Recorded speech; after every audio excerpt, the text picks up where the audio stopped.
We begin with the backbone of our region's transportation network, Interstate 4. The largest reconstruction of I-4 since the 132-mile highway was first built in 1958, finished up just a few months ago. It includes the first toll lanes on I-4. Greg Fox takes us on a road trip with drivers to see what they think about the new lanes, safety, and if getting there on I-4 is any better.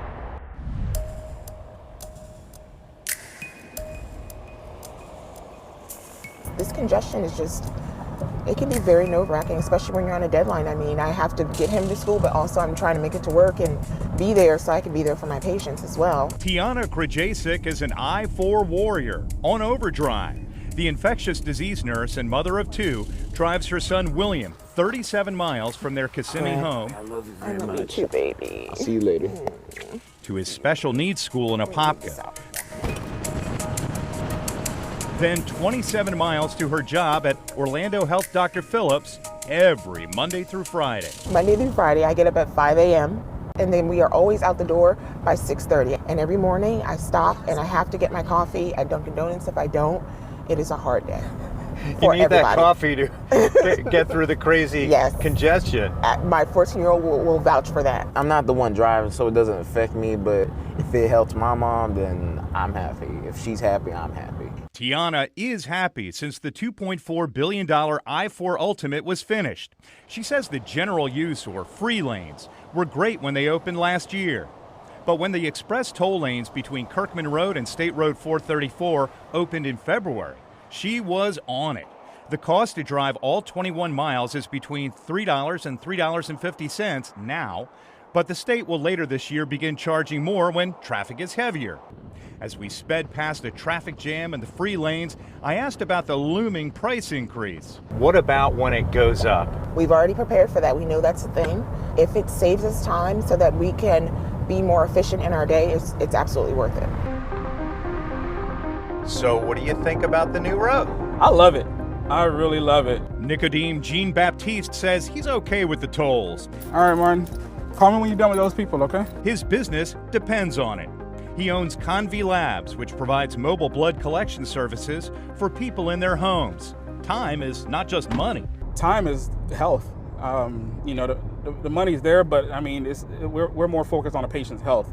You know, a lot of our patients, they may be immunocompromised, and so therefore the physician needs to get the results right away. So when we go out and collect the samples, we need to be able to get to the laboratory right away. And for now, the introductory toll rate makes the time-sensitive decision to get samples to labs an easy one. You like the toll now. Are you going to like it when it changes?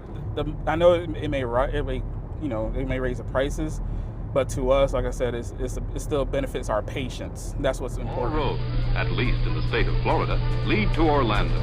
The area is located in the very heart of the Sunshine State. Yes, it's ready.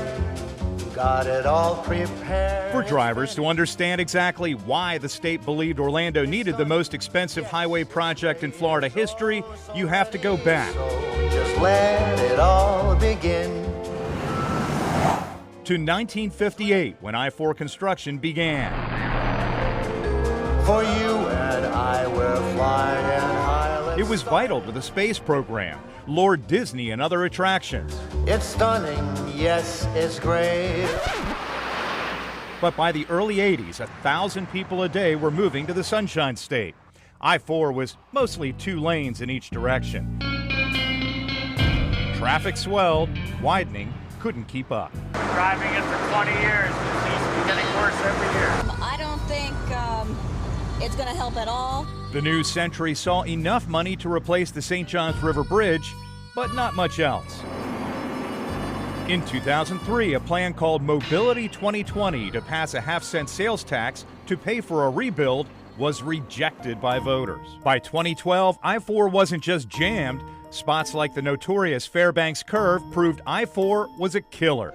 A study by the road safety firm Teletrack Navman shows that between 2011 and 2015, I-4 was the most dangerous highway in the U.S., with 165 deaths, 19 in Orlando. 1, 2, 3. Breaking ground in February 2015, the I-4 Ultimate began. The previous year, the stretch between State Road 434 and Kirkman Road handled between 150,000 and 218,000 vehicles daily on between 6 and 8 lanes. Now, with 8 free lanes and 4 toll lanes, the road is designed to handle projected traffic in 2032 of between 287,000 and 336,000 vehicles daily. Ramona Gray, a convertible-loving employee at Emerald Plumbing, remembers how clogged it used to be. It was a parking lot. You're just shut down. And loves the new, smoother free lanes. I love that part of it. I really, really love that part of it. I definitely feel because of all the work they've done, the lanes are in much better shape. But don't talk to her about paying tolls for the express lanes.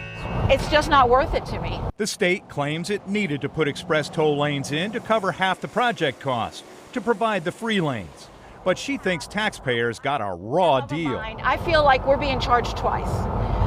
Florida taxpayers paid for this, and now the constituents of Florida are paying for it again.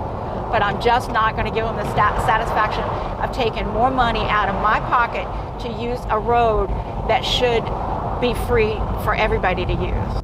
One troubling byproduct of the new express lanes is the temptation for some drivers who feel the need for speed. This driver was clocked at 131 miles an hour just days after the express lanes opened. The first day I had you on radar was at 131. That landed the driver a $1,000 fine. Check out the speeder on the left, pulled for doing 129 miles an hour. The one on the right, 101. No road should anybody ever be doing that fast. Lieutenant Kim Montez of the Florida Highway Patrol says that speeding can lead to crashes, and that raises another concern about the express lanes, the width of the emergency lanes. On the right, it's pretty consistently wide enough for you to pull over in the event of a crash, flat tire, or medical issue. But on the left, it can be as narrow as a couple of feet. Would you call this a design flaw? You know, there's only so much roadway that they can work with. There are a lot of areas on that left shoulder where it's not adequate for a car to be stopped. They would be in the travel lane, therefore causing an issue for the drivers that are traveling. And a potential crash. It could cause a potential crash, absolutely. We never want somebody stopping in a travel lane. Drivers tell us the biggest challenge for them is getting to and from the express lanes. Tiana was gripping the steering wheel when she had to merge across 4 lanes of traffic in less than a mile. How hard was that? It is tough, and it's my biggest exit every morning because if I don't make it, I'm screwed. I'm stuck in this traffic right here on the way to work.